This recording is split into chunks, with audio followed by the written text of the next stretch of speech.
Hi, my name is Mason Tsai, and I will be talking about this painting by Claggett Wilson called Runner Through the Barrage, Boys the Balloon, Chattotiere Sector, His Anchale, His Mind God. And some background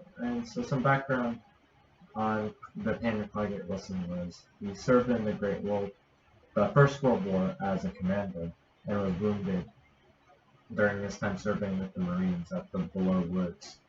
And so, in many ways, the First World War never truly left Wilson because he had suffered from the horrible effects of mustard gas, and that would haunt him until the day he died, actually.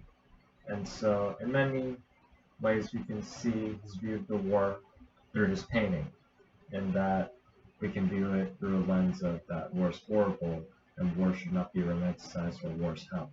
And so, this can be seen with how the soldier looks, and that first off, we see his left arm is extremely mangled, which was very common during the time in the First World War, where many veterans who fought were maimed by things such as machine guns, artillery, and in Wilson's case, he was maimed via the horrible effects of mustard gas to his lungs.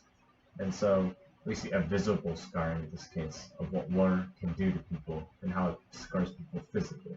But I personally feel you can also see the mental side of war and how terrible it is in the soldier's eyes, which shows in some way it's implying he has a mental thing called shell shock or PTSD before it was coined in the Vietnam War.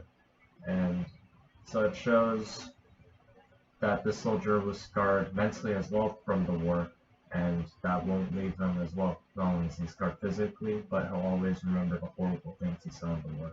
And I believe in many ways this painting showed to a lot of people that war isn't this romantic idea. And the Great War, I believe, was kind of the first war that exposed to people that war isn't good, and that's a horrible thing where young men go and maim each other with these horrible weapons. And so it's not a grand adventure, but it's a slaughter. In the end, I feel that Claggett Wilson's painting represents this very well, and we can see this in his painting from how the soldier looks, and it in many ways shows how he was affected by the war, and how the war never truly left him. And I think that shows in his painting on how the soldier looks, how he's physically hurt, and how in some ways he's also mentally scarred as well. But that's my analysis on this. Thank you for watching. Have a nice day.